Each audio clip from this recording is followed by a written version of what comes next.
Welcome. In front of me is a ULEFONE Armor 21, and today I will show you how you can hard reset this device through recovery mode.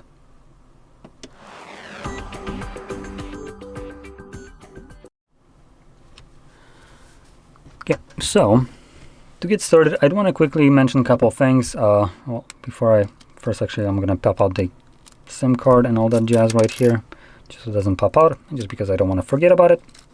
But anyway, to get started, I want to quickly mention that if you have any kind of data on your device, any kind of, for instance, screen lock that you don't know, you can get rid of it through this kind of method. But all the data that is on this device will also be lost. So photos, videos, applications, all that stuff will get deleted. And applications, you can re-download it. But for instance, photos, if they're not stored, for instance, on the Google Cloud, you won't have ability to back them up. As if you have a screen lock that you don't know, you won't be able to plug in your device to your computer and then just access the storage on it to copy it. You actually have to first unlock it.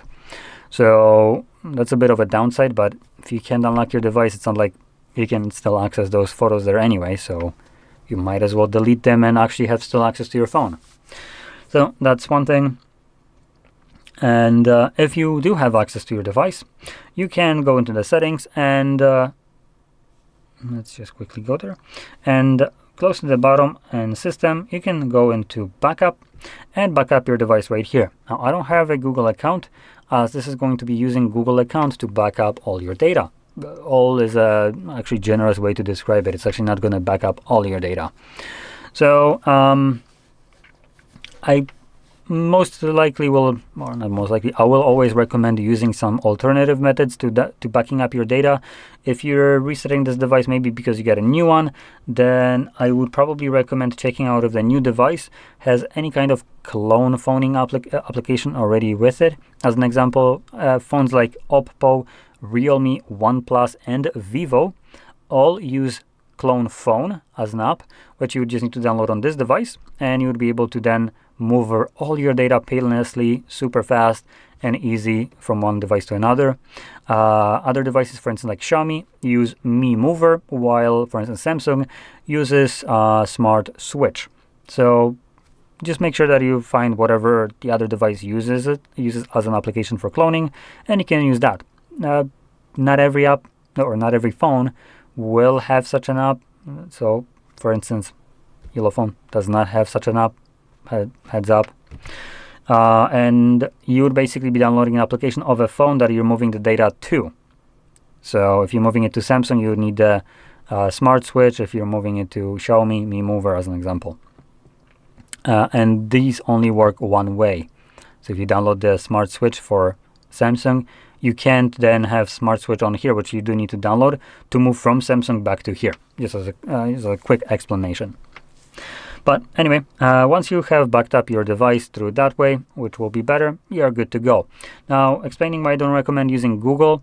Google doesn't actually allow you to back up your data. It's only going to plagiarize the data that it can monetize, like your photos, for instance, for training their AI models, most likely, contacts, so they can create better profiles for people and their what people search and their interests. So just profiling, better profiling. And photos, for instance, you can back up only up to 15 gigabytes by default, as that's what the Google Drive allows you for. So anything above 15 gigabytes just kind of gets left over, and you can back it up yourself as well, which as a backup, if you need to use two different methods to back up the same freaking data, it's a bit redundant and shitty backup if I need to do it in two different ways. So that's why I recommend checking out some other methods. And lastly, you could just plug in your device with a cable and move the data like that if you can unlock it. But if you can't, none of these options are actually viable to you. And I guess you have to hope that Google, without question, just straight up uploaded photos, which they usually do anyway without permission, to the cloud. So anyway, now I'm going to progress with the reset as though I don't know my screen lock, as I do have one set right here. So we're going to hold power button and volume up, which will bring up boot options. And in here, we're just going to select shutdown twice. The device will turn off, and when it does so, you can then hold power button volume up for a little bit longer. And when you see the bootloader, which is this 3 menu option that is about to show up, there we go, you can let go. Sometimes when you let go, this page will automatically disappear. If it disappears the moment you let go, start holding these buttons immediately again, and again let go. Sometimes the phone gets a little bit stupid and thinks that power button should confirm one of these options, and just does that. And usually by holding volume up, you're also scrolling through this.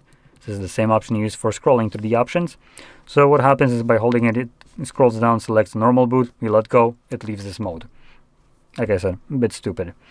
But anyway, if I bring it closer, you can see that we are looking for recovery mode, which is the first option visible. So just make sure you press the volume up for that arrow to jump all the way to the top, like so. And once it's selected, we're going to press volume down as a confirmation.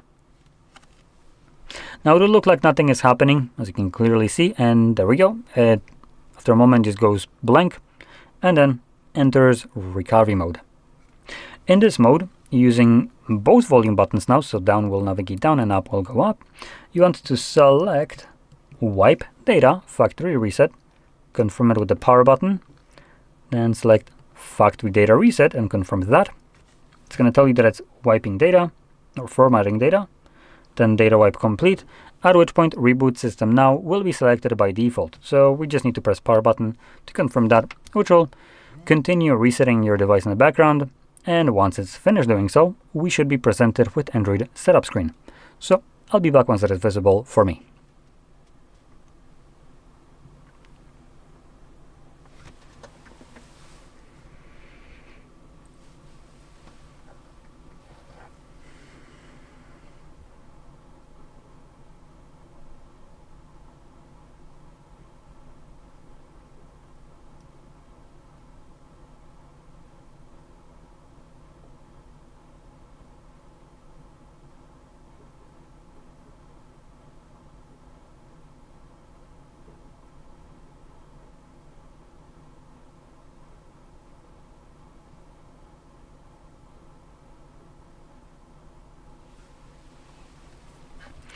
And as you can see, the process is now finished and you can set up your device however you like.